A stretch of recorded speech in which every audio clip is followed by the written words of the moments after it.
हर हर महादेव साथियों, जय मातृभूमि। मैं निखिल जादौन, राष्ट्रीय उपाध्यक्ष स्वदेशी संकल्प क्रांति सेवा ट्रस्ट। इस वीडियो में साथियों हम बात करेंगे कि बैंकों का जो निजीकरण शुरू हो गया है, जैसा कि आप लोगों ने देखा है कि 4 सरकारी बैंक निजी हो गए, निजी हाथों में दे दिए गए चलाने के लिए। तो आखिर ऐसी क्या मजबूरी रही भारत सरकार की, जिसके चलते सरकार ने बैंक जैसे संवेदनशील हिस्से को भी निजी कर दिया, सरकारी नहीं रहने दिया। बैंक संवेदनशील क्यों हैं?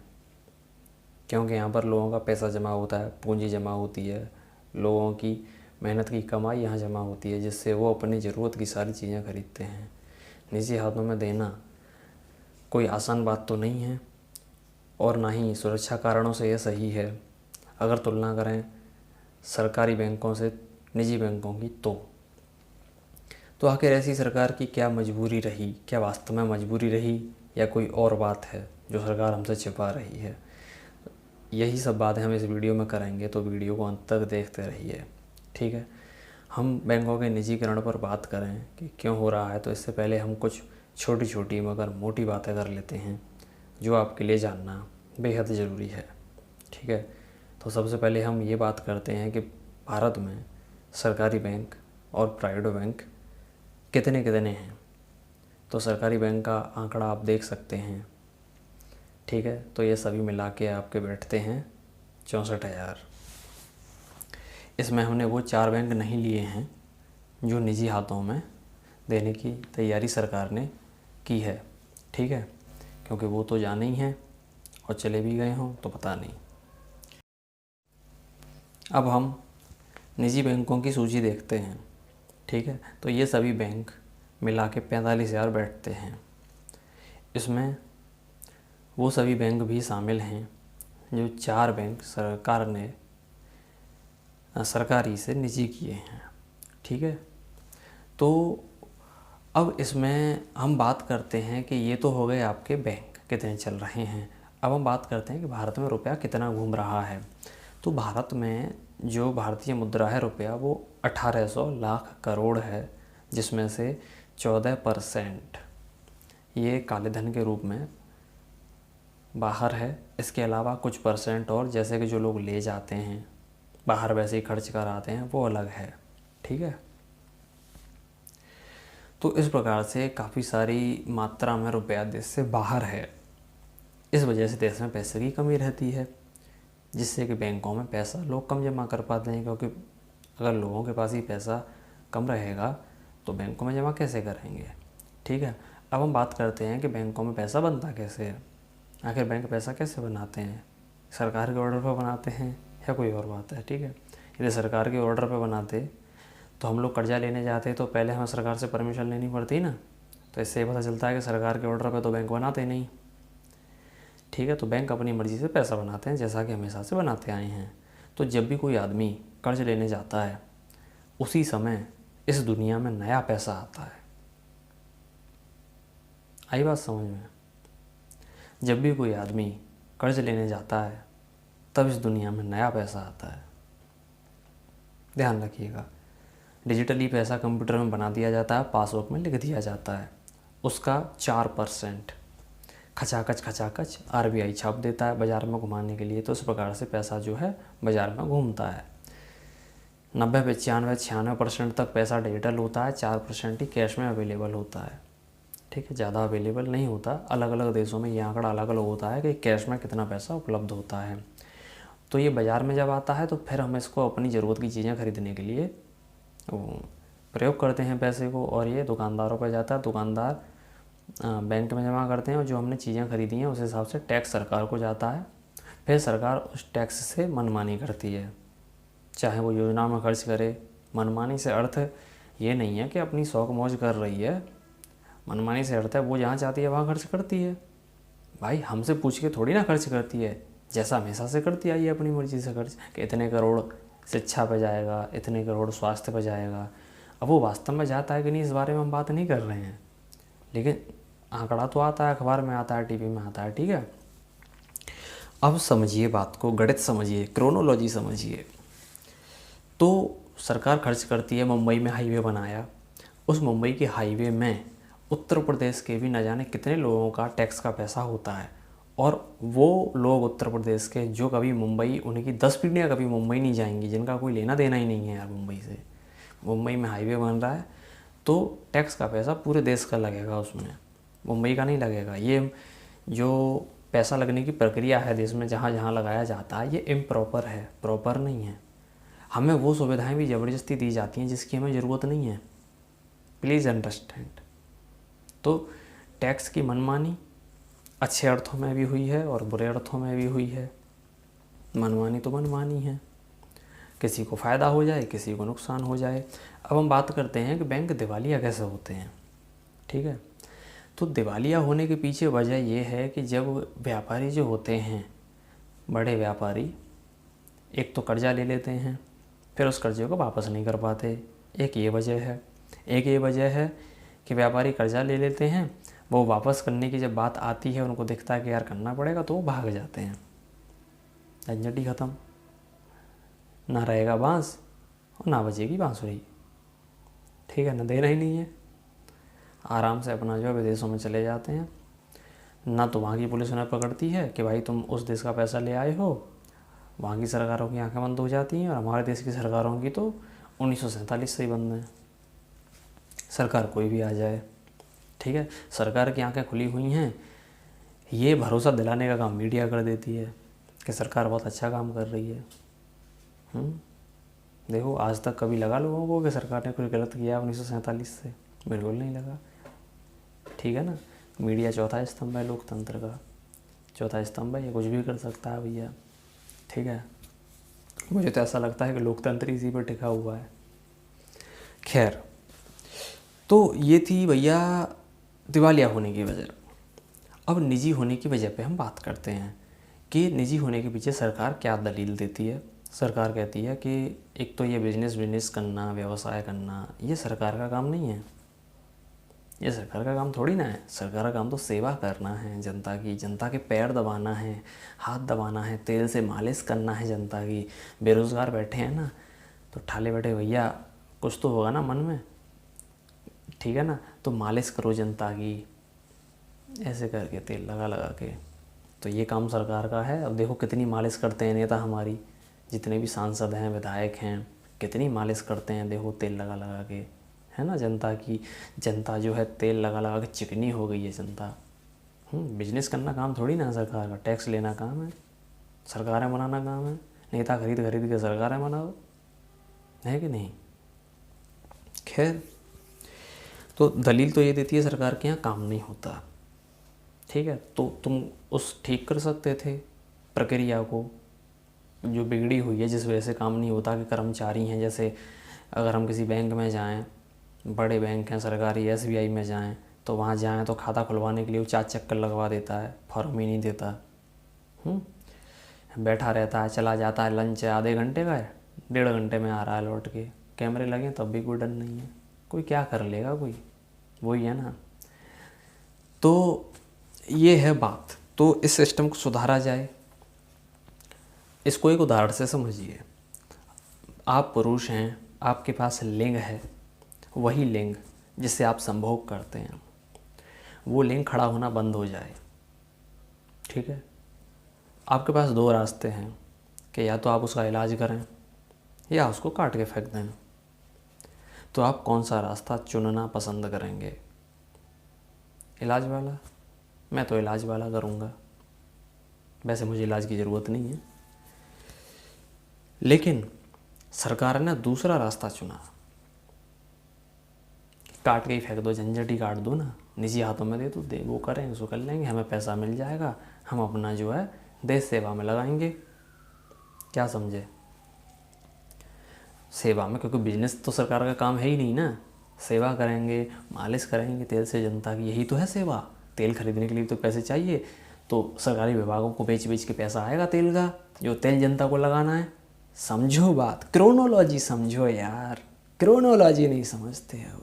समझ गए ना, समझ गए ना, है कि नहीं। काला धन आया कि नहीं आया, 15 लाख आए कि नहीं आए, आए ना, विकास हुआ कि नहीं हुआ। इस प्रकार से क्यों किया जा रहा है निजीकरण? असली वजह ये है कि ये एक प्लानिंग का हिस्सा है निजीकरण करना, जिसको हम लोग एजेंडा 2030 के नाम से जानते हैं। सब कुछ निजी होना चाहिए, सरकार के हाथ में कम से कम चीज़ें रहनी चाहिए, ठीक है। इसमें सरकार, कुछ लोग कहते हैं कि सरकार के ऊपर दबाव होता है, लेकिन ऐसी कोई बात नहीं है। इसमें सरकार के कुछ निजी स्वार्थ होते हैं, निजी स्वार्थ भी होते हैं, ये ध्यान रखना, समझे। सरकारों में इतनी बुद्धि नहीं होती कि उनको खुद नहीं पता होता कि उनके साथ भविष्य में क्या होने वाला है। ऐसे एक झटके में उतारा जा सकता है उनको।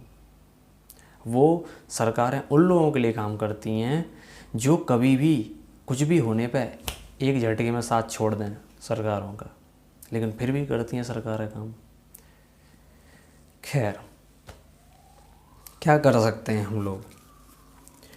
अब बात करते हैं, जैसे कि अब मान लीजिए निजी हो जाती हैं बैंकें, तो इससे क्या होगा? इससे वही होगा जो 90 के ज़माने में सिटी बैंक ने किया था, पैसा लेके गायब। सिटी बैंक स्कैम, आप गूगल पे डालिए, ठीक है। सरकारें क्या कर पाएंगी उसमें? कुछ नहीं। जैसे उस समय कुछ नहीं कर पाई थी, ऐसे ही आज कुछ नहीं कर पाएंगी, क्योंकि सिटी बैंक जो है प्राइवेट है, आज भी चल रहा है, वो फिर आ गया। देश ही ऐसा हमारा, तो नेता बुला लेते हैं, आ जाओ भाई, आ जाओ आ जाओ। जैसे पहले अंग्रेज़ों को बुला लेते थे ना, अरे सब आप ही का लूट लो, आ जाओ, चलो आ जाओ आ जाओ आ जाओ, ठीक है। तो अब ये जब निजी हो जाएंगी, आपका पैसा लेके भागेंगी, आप क्या करोगे? धरने दोगे, सरकार को दोष दोगे। आपको लगता है सरकार जो है आपका पैसा वापस कर देगी? करेगी वापस, लेकिन कितना? 5 लाख। आरबीआई ने कहा है कि आपका पैसा बैंक में डूब जाता है, बैंक दिवालिया हो जाता है, बैंक कुचल जाता है, मर जाता है, तो हम आपको 5 लाख दे देंगे, चाहे आपका 10 करोड़ ही क्यों ना पड़ा हो खाते में, 5 लाख ही मिलेगा बस। हाँ, ये ध्यान रखना। बाकी गया भाड़ में, करते रहो कुछ। कब तक आवाज़ उठाओगे? कब तक लड़ोगे? किस लड़ो, कब तक लड़ोगे यार? मारो मूड, कब तक मारोगे सुप्रीम कोर्ट में? मारो, कितना मारोगे मूड? कब तक मारोगे? कितने साल तक मारोगे मूड अपना? कब तक खोपड़ी फाड़ोगे अपनी? समझे। ये कानून इतना ही अच्छा होता ना, ये कानून इतना ही अच्छा होता ना, तो किसान आत्महत्या नहीं कर रहा होता। रोज़ किसान आत्महत्या करते हैं, क्या समझे।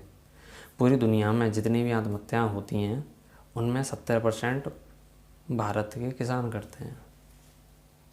क्यों करते हैं किसान? उनकी कोई सुनने वाला नहीं है, ये बात है। तो जब निजी हो जाएंगी बैंकें, तो जब पहले अगर एक बार भाग गई पैसा लेके, तो अब नहीं भागेगी? क्यों नहीं भागेगी बताओ? तुमसे प्यार है क्या बैंक को जो नहीं भागेगी? हैं? तुम बाप हो क्या बैंक के जो नहीं भागेगी तुम्हारा पैसा लेके? या तुम्हारी चलती है सरकार में सो नहीं भागेगी? बताओ। या तुम बहुत बड़े सेलिब्रिटी हो, तो तुम्हारे एक के नुकसान ना हो इसलिए तुम एक के लिए वो रुकी तो नहीं रहेगी ना भारत में। उसके पास तो 2 लाख करोड़ हुआ, 3 लाख करोड़ हुआ, 5 लाख करोड़ हुआ, एक झटके में गायब। तो आपका तो नुकसान हुआ ही हुआ, और अर्थव्यवस्था का नुकसान हुआ वो अलग। क्या समझे? ठीक है ना। पहले तो बिजनेसमैन भागते थे, अब बैंकें भागेंगी पैसा ले लेके। फिर आप लोग खबर सुना करोगे, केनरा बैंक भाग गया, HDFC बैंक भाग गया, एक्सिस बैंक भाग गया, ICICI बैंक भाग गया। तो इस प्रकार की आप खबरें सुना करोगे। 4-6 दिन तक सोशल मीडिया पे चला करेगी, यो सरकारें ये कर रही हैं, सरकारें ये कर रही हैं, सरकार कुछ नहीं कर रही है, और सरकार मिली हुई है, ऐसे करके वो चलाते हैं ना। एक फ्लो सा चलता है सोशल मीडिया पे। 4-6 दिन बाद सब भूल जाते हैं। बस जिसका पैसा होता है वो रोते रहते हैं, मुड़ मारते हैं, घर पर दीवार में कुछ नहीं होता, भूल जाते हैं। फिर वही कुत्ते जैसा जीवन, खाते हैं हंगते हैं, खाते हैं हंगते हैं, सो जाते हैं, सेक्स कर लेते हैं, बस। है कि नहीं? बस यही काम कर रहे हैं, भोग कर रहे हैं, आनंद ले रहे हैं, चरम सुख ले रहे हैं और दे रहे हैं। है कि नहीं? तो भैया, ये जो बैंक स्कैम होते हैं, इनमें थोड़ा सा और बता दूं मैं कि इनमें जो अंदर के लोग होते हैं, जैसे जो ऊंची पोजीशन पे बैठते हैं बैंकों में, वो लोग भी शामिल होते हैं। उन्हें पता होता है, उनको भी उनका हिस्सा मिल जाता है। ठीक, चाहे कोई बिजनेसमैन पैसा लेके भागे या बैंक भागे, अंदर के लोग मिले होते हैं। सरकार को भी कहीं ना कहीं खबर रहती है। सरकार की मर्जी के बिना भाग जाएंगे? कहाँ, कैसे भाग, पैदल भागेंगे, हवाई जहाज़ से भागेंगे? सरकार को नहीं पता चलेगा? बताओ यार, एक छोटे से छोटे कहीं चोरी हो जाती है तो चोर को पकड़ लाते हैं, एक मामूली सा। तो ये इतना बड़ा जब स्कैम कहीं होने वाला हो, उसकी खबर नहीं लगेगी सरकार को? या हो गया हो तो पता नहीं है कि कौन से देश में भागा है, क्या हुआ है, वहाँ की सरकार से कहा जाए कि उसको वापस करो हमें। आपके यहाँ का बैंक भागा है, मान लो अमेरिका का बैंक भागा है, तो अमेरिका से कुछ कह सकें। लेकिन भिखारियों के पास तो कोई विकल्प ही नहीं है। The beggars have no choice, है ना? ये डायलॉग किसी और ने बोला था, राजीव दीक्षित के आदमी जानते हैं किसने बोला था। तो भैया ये है कहानी। जो भी निजीकरण जितना भी हो रहा है, चाहे बैंकों का हो चाहे किसी और चीज़ का हो, उसके पीछे ROTHSCHILD का हाथ है। ROCKFERMORGAN ये परिवार हैं, इनका हाथ है। ठीक है, ये कंट्रोल करना चाहते हैं, पूरी दुनिया को ख़त्म कर देना चाहते हैं, पूरी दुनिया के संसाधनों पे नियंत्रण करना चाहते हैं। ज़मीन, जंगल, जल, ज़मीन, जंगल और जल, और आपकी ये जो हैं धातुएं जो अंदर से निकलती हैं, जो कीमती होती हैं, ठीक है ना, जैसे बहुत सारी काम की चीज़ें बनती हैं वो, और आप पर भी कंट्रोल करना चाहते हैं, आपके हाथ में चिप लगाकर। लेकिन आप लोग कुछ नहीं कर सकते, क्योंकि आपको पता ही नहीं है क्या करना है। आप आराम से चिप आएगी तो आप लगवा लोगे, लगवा लेना, और कोई रास्ता नहीं है आपके पास। The beggars have no choice. समझ रहे हो ना बात को?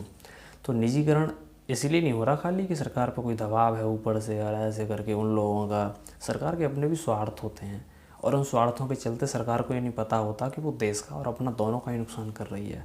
इससे सरकार को भी कुछ नहीं मिलता, जैसे पिछली सरकारों को कभी कुछ नहीं मिला, कभी कुछ नहीं मिला पिछली सरकारों को। ठीक है ना? जिनमें एक प्रधानमंत्री रहे वो बहुत अय्याश थे, पता है ना किन की बात कर रहा हूँ।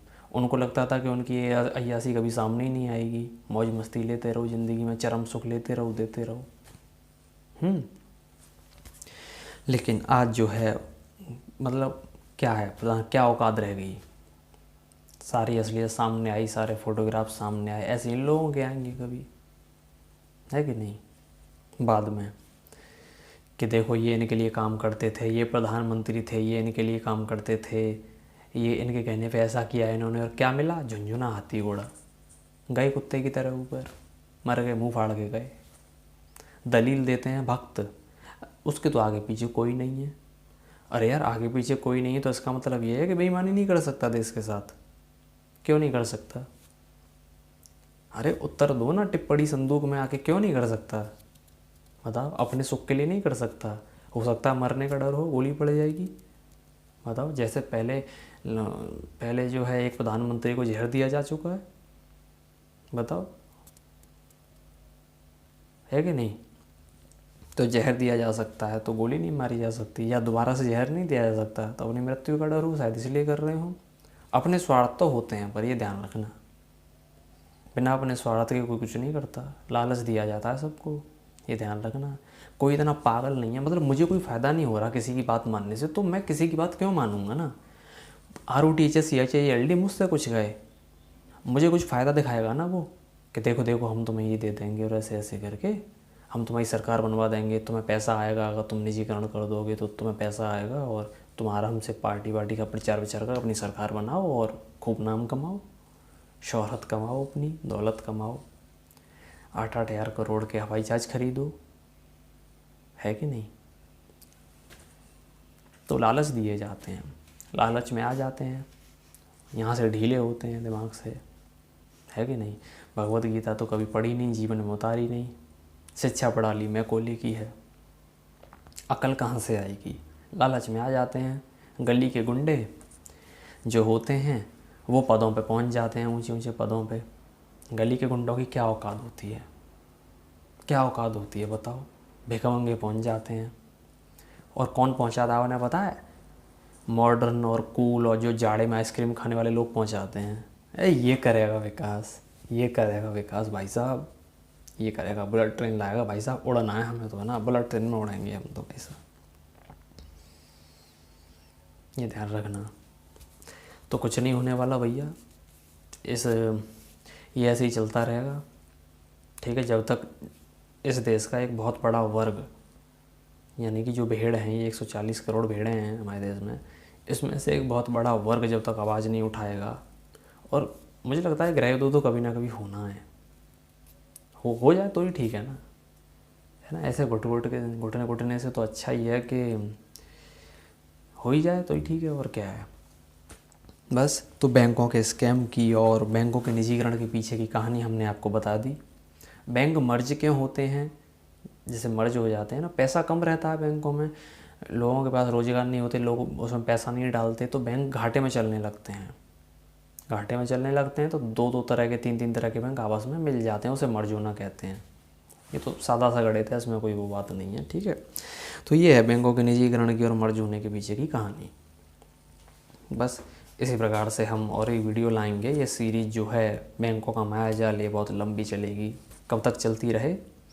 जब तक ये यूट्यूब रहेगा और जब तक हम रहेंगे तब तक ये सिरड़ी ऐसी चलती रहेगी। ठीक है, मिलते हैं अगली वीडियो में। हर हर महादेव, जय मातृभूमि।